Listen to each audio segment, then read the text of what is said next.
For our junior class, college is just around the corner and we are entering a new and uncharted territory. Some students are taking advantage and getting a head start in the application process while others seem to be falling behind. This long and rigorous process all begins with finding the university of your choice. I'm actually interested in attending AMDA, which is the American Musical Dramatic Academy, because I'm planning on pursuing a career in musical theater. I'm interested in attending the University of Alabama or any other school that would like to offer me to play any type of sports at their school. I'm cool with that too. I think I plan to attend FIU. Columbia University in New York. Northwestern in Evanston, right outside of Chicago, and Brown in Providence, Rhode Island. In order to be sure which college or university is best for you, you have to do a little bit of research.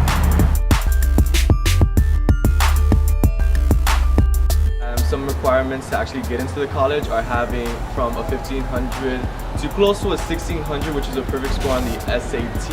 I'm not sure about all the requirements to attend FIU. I think they have a 3.5 minimum GPA. Both schools require rigorous coursework, meaning the APs, the hard classes, being the top of your class, like A's essentially. Some of the requirements to make it into the musical theater program are to recite a monologue from a published play and to sing, I think it's 16 or 32 bars of a song from Broadway. To go to Alabama, you need a 1080 SAT, and for the ACT, you need a 24 or higher. That's how you get into Alabama.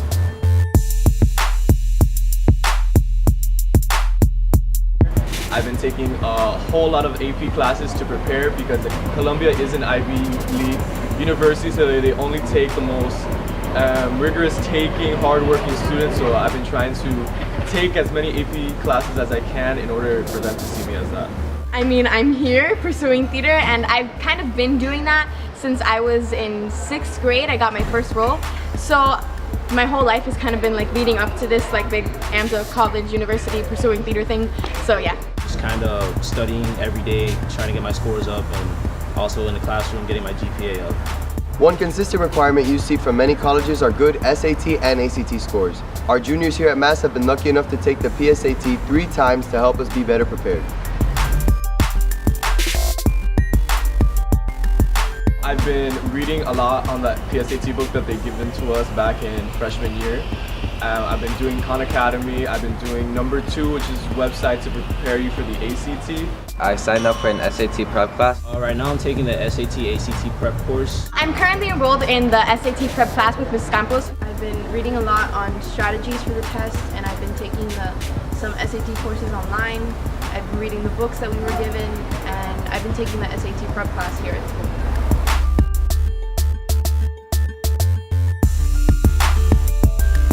I took both the SAT and the ACT back in December, and I'm taking both of them again at the end of June. I hope to take the SAT in March and maybe the ACT in June or vice versa. I have not taken the SAT or ACT, but I plan on taking it in March my first time and in June my second time, and I plan to take my ACT on June. Here at Mass, we offer many unique classes to help students reach the amount of credits they need to graduate. 24, I think. I don't know. We need 24 credits to graduate from high school. 24 credits. I'm pretty sure that there are 24 credits to graduate.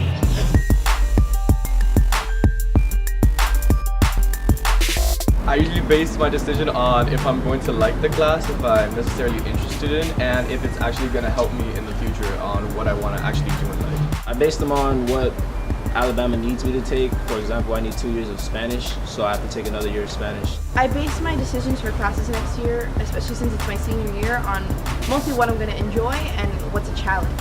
Another important aspect to help prepare you for post-graduation is having a balance between your home and school life. That also includes having plenty community service hours to help you truly be a well-rounded student.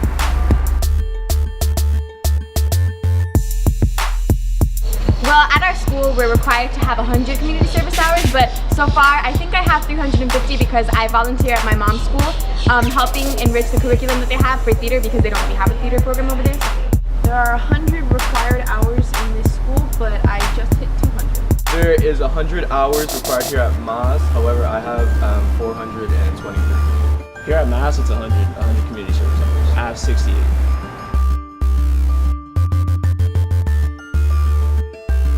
Well, it depends on really your management and what you're involved in, because after here I'm in Miami Children's Theater, so I kind of have like a lot to do. But it depends, because some people also have after school rehearsals, which is super time consuming, and then after that we have to go home and do a ton of homework, especially with all the classes that we manage. So honestly, it's very tough, but we managed to get through it. I have a strict schedule from when I get out of school to actually get work done, get it done, go to sleep early so when I wake up the next day I don't feel so tired and actually can do the whole process over again. I kind of just make a schedule and make sure everything is done on time with my schedule, so I can have time to do not just that, but also play sports and have a good time with my friends with free time and stuff like that. Right after school, I like to go to the gym, and so when I come back, I have time to do all my homework. I block out everything I need to do, and I make sure to write everything down so I don't forget anything. And everything has a time and a place, and I make sure to make time for whether I want to play with my dog or I have rehearsal or I want to go out. I have to schedule it.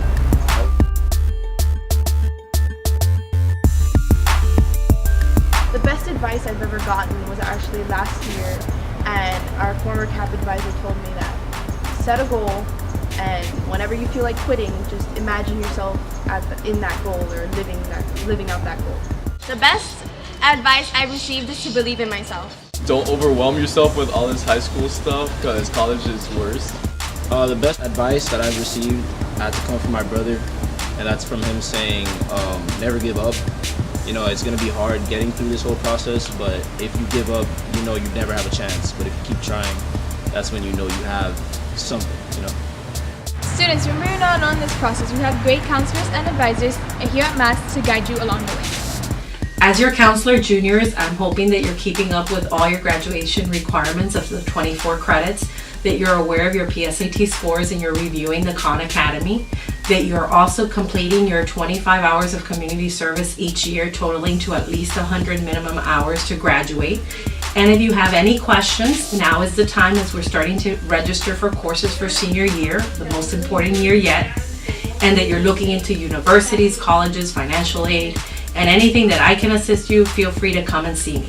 My name is Patricia Iglesias, and I am the college advisor here at the Miami Art Studio. My role as a college advisor is to provide direction, guidance to the students here at MAS. In other words, what I do is the college planning portion. I give them ideas as far as research, planning, financial aid, scholarships, opportunities that are out there. Junior year is a really important year. It's a year that the student needs to keep their academics graded up. They have to focus on their GPA, and those are the key things that I would say focus on junior year, as well as this is an opportunity for students to look at colleges, research. And you come into that process, parents. At that point, you need to sit down with your child and figure out what is realistic for them. Where if they're looking to go out of town, what can you afford? What are the programs out there? It's an opportunity to sit down with your student and research this process. Although we have a great staff here at school, the responsibility truly lies with the student and the parent to make sure all the deadlines and requirements are met. Here are 2 quick videos to better inform you on the process that's to come. College is an important next step for the youth of this country, just simply because of what college offers in terms of that next opportunity in their life. It opens up a whole new world to them in many ways. It's more than just about the job. It is a life-changing opportunity for them to develop as young people, and then also hopefully give back to their communities or give back to their own families in terms of what that education is. So much more than just the 4-year degree. The first place I tell students to start is to really give a hard look at themselves and what we call self-assessment. And that's not where students want to start. They want to start with what they got on their PSAT scores or what their GPA is. And we say, that's off the table. What are your favorite subjects? What do you like to study? Are there any passions that you have? Are they academic? Are they extracurricular? Do you want to play sports? Do you want theater? Do you want to do a lot of volunteer work? Are you a person that wants to be in an environment where people are just like you? Do you want to be in an environment where people necessarily aren't like you?